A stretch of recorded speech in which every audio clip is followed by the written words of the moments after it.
A plastic bag hits the factory floor. It shouldn't matter, but a worker bends, picks it up, and tosses the meat back onto the line as if the ground were another stainless surface. In 2014, an undercover camera inside Shanghai Husi, a subsidiary of OSI Group, captured moments like this for days. Small gestures that alone looked careless, but together they revealed a pattern so alarming it would ignite one of the largest food safety investigations China had seen in years and drag McDonald's into a crisis it didn't create but could not escape. The footage spread fast. Workers were shown mixing expired beef with fresh batches, scraping meat from bins meant for waste and feeding it back into grinders, relabeling production dates so old poultry could pass as new. Some of it was past its shelf life by months. At least one batch had allegedly aged more than a year before being pushed forward into the supply stream. To food safety inspectors, the shock wasn't just the violations. It was the scale. Shanghai Husi wasn't a back alley processor. It supplied products to chains across China, Hong Kong, and Japan. McDonald's, KFC, Starbucks, Pizza Hut, Burger King. A single plant feeding millions of meals each week, which meant that whatever happened inside these walls had consequences measured not in kilograms, but in continents. What the camera didn't show is the mechanism that made all of this possible. And here's where the quiet failure begins. Modern supply chains depend on trust layered with verification. Labels aren't just stickers. They're time markers that determine microbial risk. Once a protein approaches its expiry threshold, bacterial growth curves rise fast. A jump from 5 to 7 degrees Celsius might double the rate at which spoilage organisms multiply. A forged date bypasses that entire risk model. It doesn't just lie about freshness. It erases the science that protects consumers. So investigators traced the records. They found products relabeled in ways that broke every regulatory rule. Production logs overwritten. Batch numbers mismatched. Raw materials reintroduced into lines after failing internal checks. With every violation uncovered, another question surfaced. How long had it been happening?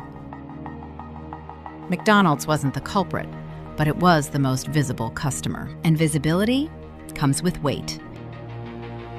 Within hours of the exposé, restaurants across China pulled key items from their menus.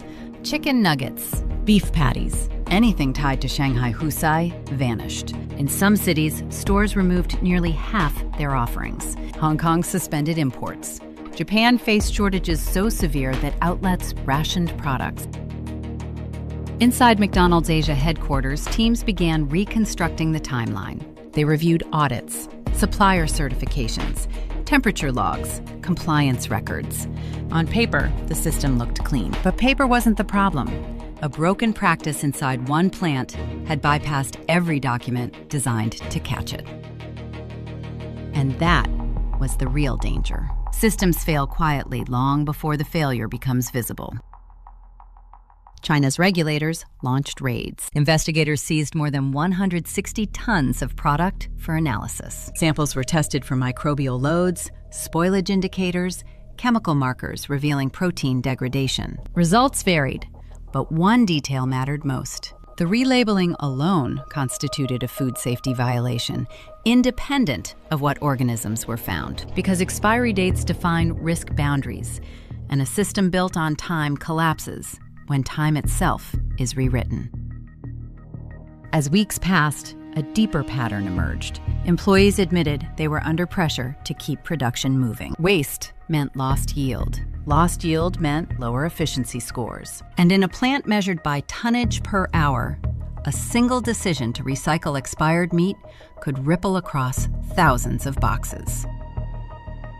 The shock turned into accountability. 10 people were eventually sentenced. OSI Group issued public apologies. Shanghai Husi was shut down. And McDonald's, facing one of the most severe reputational hits in the region, accelerated a sweeping rebuild of its supply chain oversight. Tighter audits, independent inspectors, real-time cold chain logging, more unannounced plant visits. But the real lesson wasn't about one supplier. It was about a system that assumed its own audits were enough. Food safety doesn't collapse in a single moment. It drifts. A mislabeled date here, a discarded piece of meat put back on the line. A supervisor who decides today's quota matters more than yesterday's rules. Each event feels too small to trigger alarm until an undercover camera watches long enough to expose the pattern. And long after the scandal faded from headlines, one question remained inside the industry. If a single facility supplying some of the biggest brands could hide a failure this large, how many risks sit quietly in places no camera has ever been? The answer still unsettles investigators, because the danger wasn't just what the camera captured, it was what the system never saw.